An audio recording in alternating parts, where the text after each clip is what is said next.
Ça paraît complètement absurde finalement de se dire que parce qu'on a le ventre gonflé, la solution, c'est forcément le régime faible en FODMAP.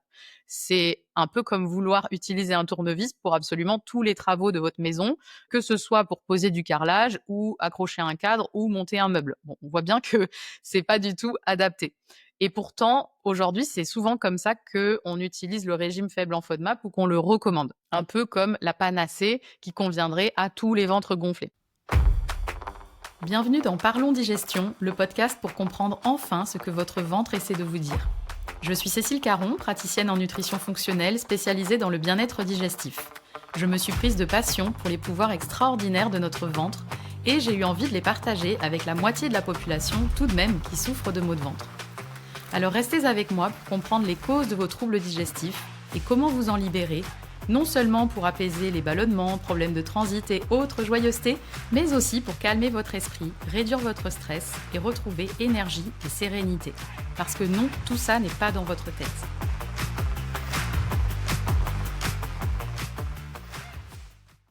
Bonjour et bienvenue dans ce 8e épisode de Parlons Digestion, dans lequel on va parler du régime sans FODMAP ou du régime faible en FODMAP. Alors, si vous souffrez de ballonnements ou de gaz excessifs, vous avez peut-être, certainement déjà entendu parler de ce régime et peut-être même vous l'avez essayé. D'abord, qu'est-ce que c'est le régime sans FODMAP ou faible en FODMAP? C'est un régime alimentaire qui consiste à limiter certains aliments, en tout cas les aliments les plus riches en FODMAP. FODMAP, c'est un acronyme anglais qui veut dire oligosaccharides, disaccharides, monosaccharides et polyols fermenticibles par la flore intestinale. En gros, ce sont différentes fibres qui vont être fermentées par les micro-organismes de notre microbiote et qui vont nourrir ces micro-organismes. Donc, c'est bénéfique pour ces micro-organismes, mais en contrepartie, quand ces bactéries digèrent ces fibres riches en FODMAP, elles vont produire des gaz et c'est là, finalement, tout le problème. C'est que si on a trop de ces gaz, c'est là qu'on a le ventre qui gonfle, on risque d'avoir des flatulences, des gaz, etc. Alors oui, pour être plus précise dans l'appellation, on dit souvent régime sans FODMAP, mais en fait, ça devrait être plutôt régime faible en FODMAP parce que quand on suit ce régime, on n'élimine pas complètement toutes les fibres, toutes ces fibres-là qui sont riches en FODMAP, donc les fameux oligosaccharides, disaccharides, monosaccharides, etc., mais on les limite grandement. Donc, je vais utiliser parfois régime sans FODMAP ou régime faible en FODMAP, mais sachez que c'est plutôt régime faible en FODMAP parce qu'on élimine vraiment jamais complètement toutes les fibres. Pourquoi j'ai voulu faire un épisode entier sur ce régime-là? Parce que c'est un régime qui est largement préconisé aux personnes qui souffrent de ventre gonflé, de flatulence excessive. Et c'est un peu l'outil par excellence qui est utilisé dans ces cas de figure-là. Alors peut-être ça vous est arrivé, vous êtes allé consulter un médecin, un thérapeute, parce que vous avez des ballonnements, des gaz. Et là, cette personne, ce professionnel vous a dit, essayez le régime sans FODMAP.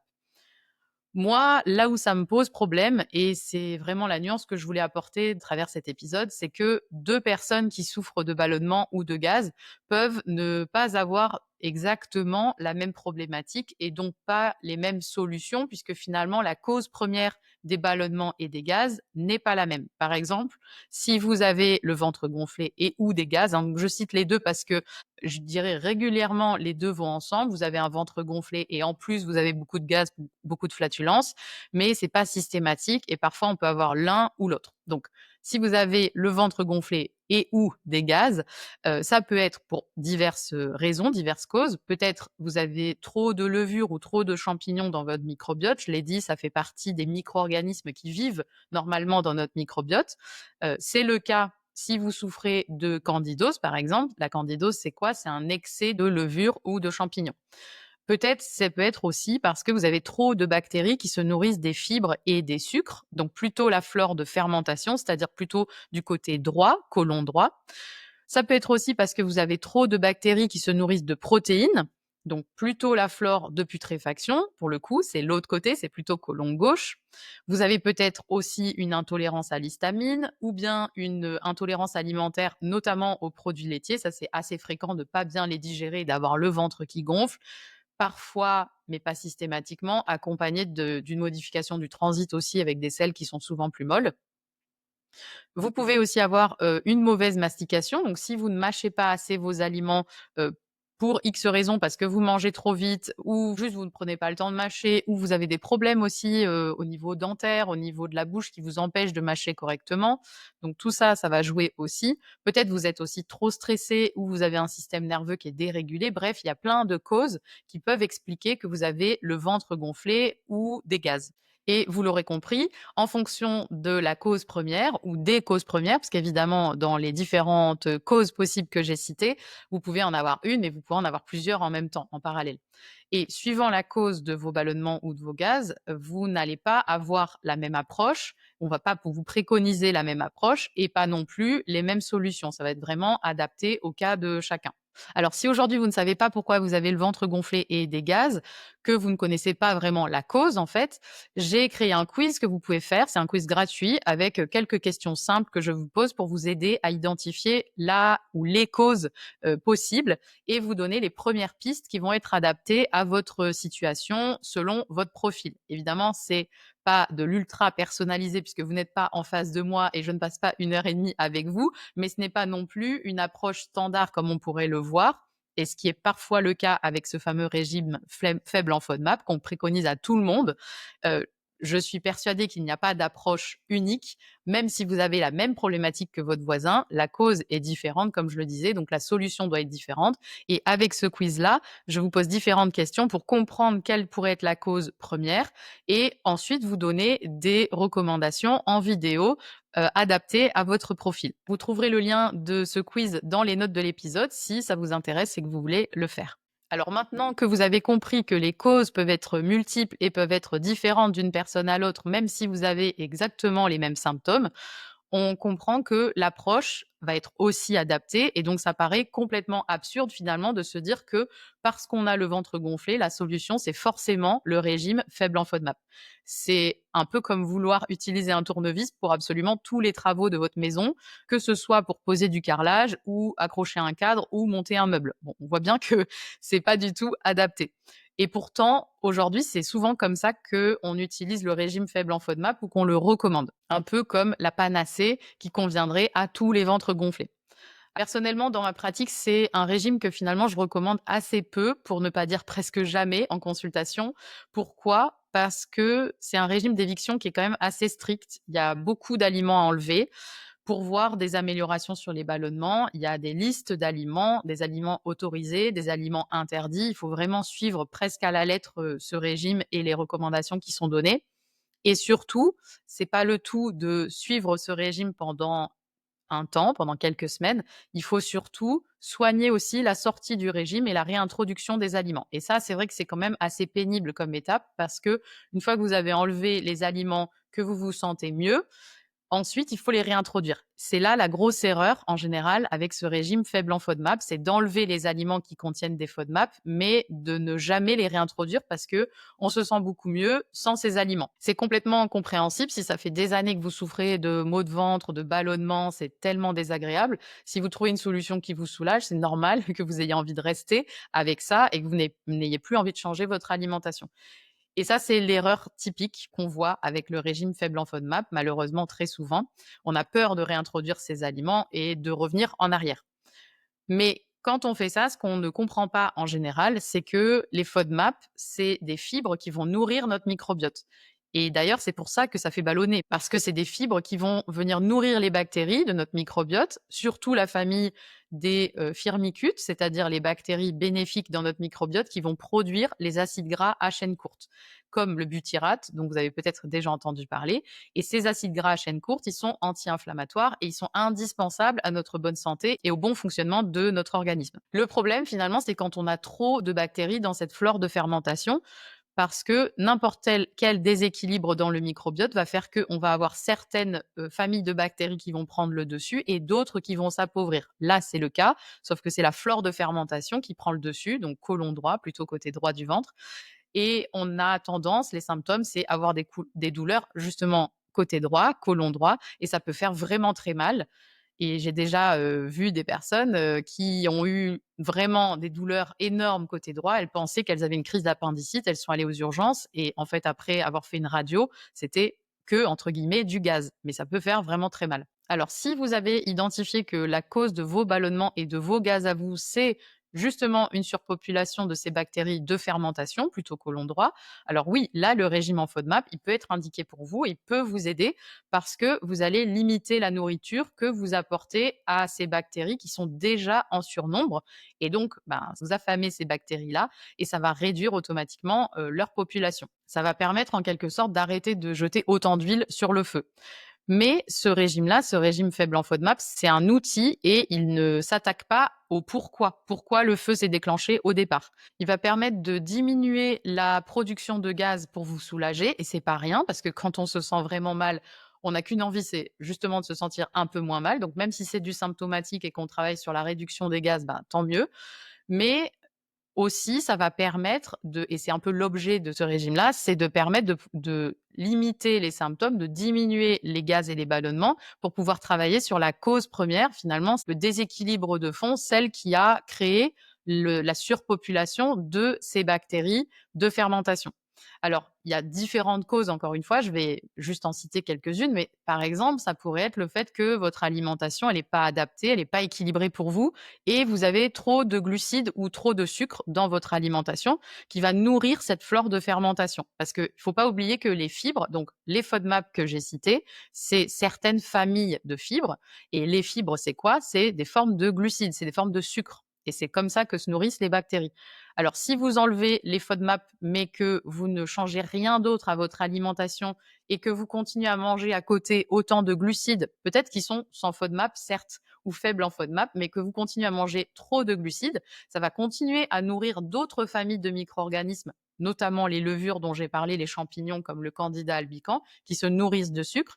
Et ça va perdurer, le problème va quand même perdurer ou se déplacer parce que oui, vous allez réduire les fibres riches en FODMAP qui vont nourrir certaines familles de bactéries de la flore de fermentation, mais d'autres familles de cette flore de fermentation vont être nourries par les glucides et les sucres que vous continuez à manger et elles vont prendre la place. Et c'est vraiment un effet levier. Vous réduisez une famille de bactéries, c'est une autre qui va prendre la place. Là, en l'occurrence, ça peut être des levures et des champignons.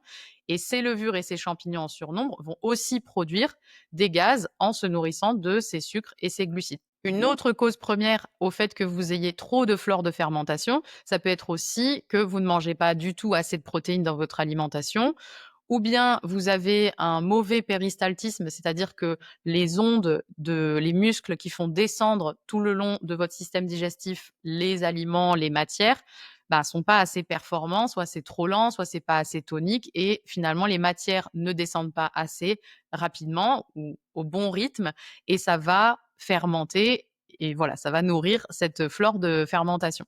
Ça peut être aussi une thyroïde qui est trop lente, ça peut être un système nerveux qui est dérégulé. Bref, il y a plusieurs causes premières au fait que votre microbiote ait été déséquilibré au départ. Et puis du coup, quand vous mangez des aliments qui sont riches en FODMAP, ça nourrit cette flore-là. Là où je voulais insister dans cet épisode, c'est que le régime faible en FODMAP, pour moi, c'est un outil comme un autre qui peut aider une personne qui aujourd'hui n'est pas capable de digérer ses fibres pour X raisons, les fameuses raisons que j'ai évoquées juste avant.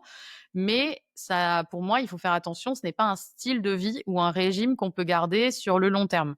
C'est vraiment tout l'objet de cet épisode, c'est de vous mettre en garde pour que vous ne tombiez pas dans le piège du régime faible en FODMAP comme d'une panacée, d'une solution miraculeuse à tous les problèmes digestifs. Et malheureusement, c'est parfois ce qu'on voit un peu aujourd'hui en ligne sur les réseaux ou même certains thérapeutes qui prônent ça un peu comme une solution miraculeuse et qui le conseillent à tout le monde.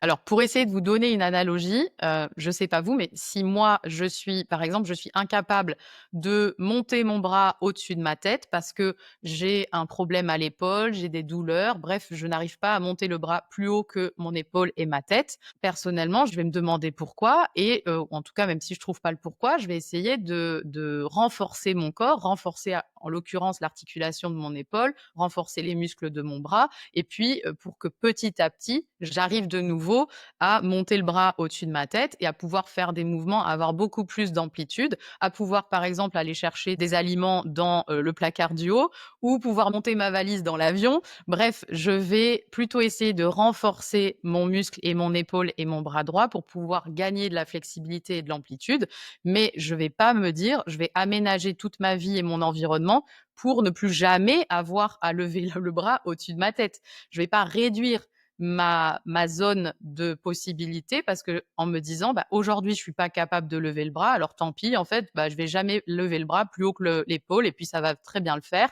On va éviter toutes les situations où je dois le monter en haut». Non, personnellement, j'ai envie de me dire: «Bah, ça, c'est une limitation de mon corps». Alors évidemment, il y a des cas de figure où on ne peut pas faire autrement, c'est comme ça. C'est un handicap qui est là, auquel on ne peut rien. Donc là, évidemment, on va aménager sa vie, en fonction.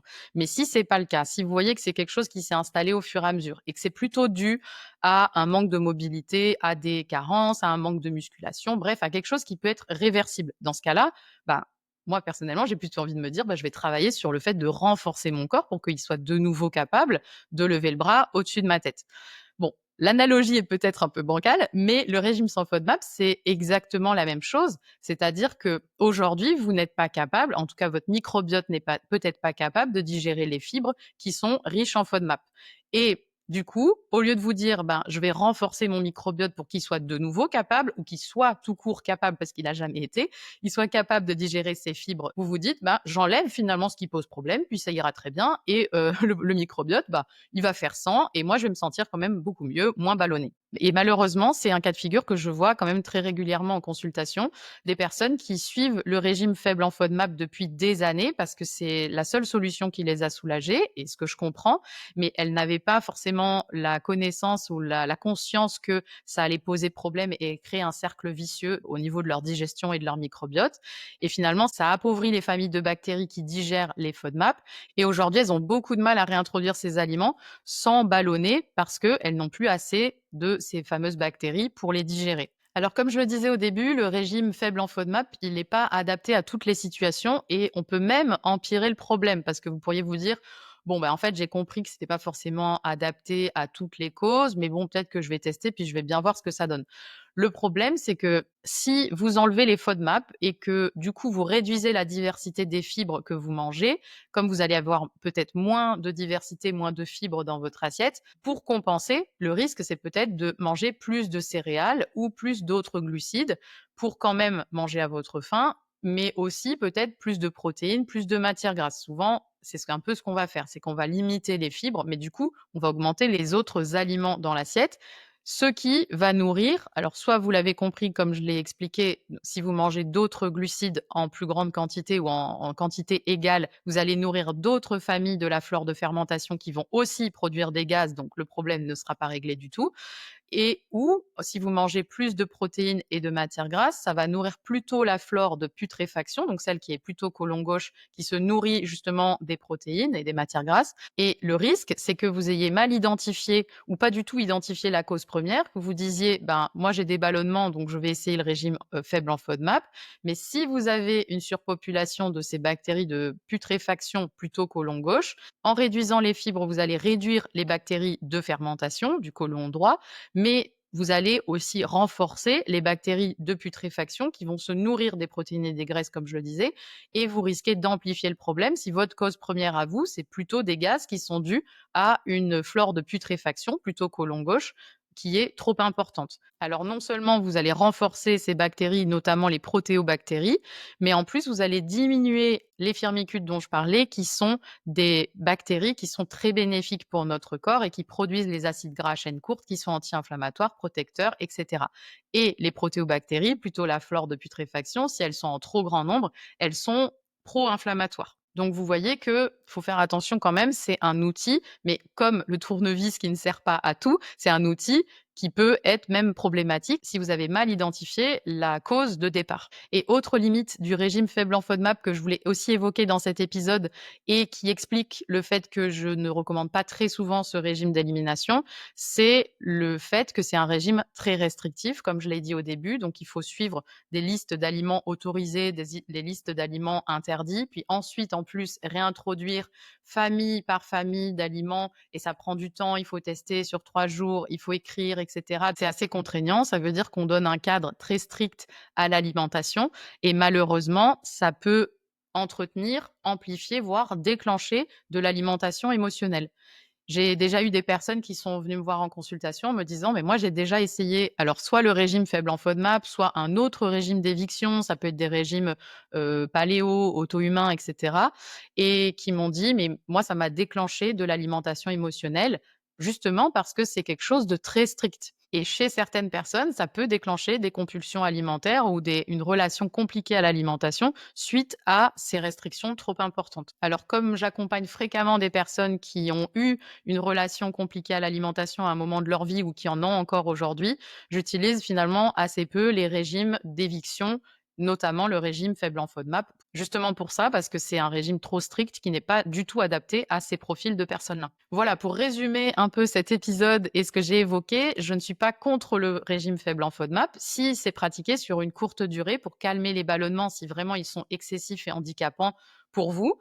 Maintenant, il faut vraiment s'assurer que c'est adapté à votre situation, à votre problématique de départ, que ça adressait bien la cause première de vos ballonnements et de vos gaz, et aussi le faire sur du court terme en travaillant en parallèle sur les causes profondes. Sinon, vous allez certes soulager les symptômes, mais si vous ne travaillez pas sur la cause première, dès que vous allez réintroduire les aliments qui contiennent des FODMAP ou qui sont plus riches en FODMAP, ça va redéclencher de nouveau des ballonnements qui peuvent être même encore pires si vous n'avez plus l'habitude de les digérer. Et deuxième chose aussi à avoir bien en tête, c'est que si vous avez souffert d'alimentation émotionnelle à un moment dans votre vie ou que c'est encore le cas aujourd'hui, de garder en tête que c'est un régime d'éviction qui est strict et que ça peut être traumatisant pour vous et redéclencher des crises.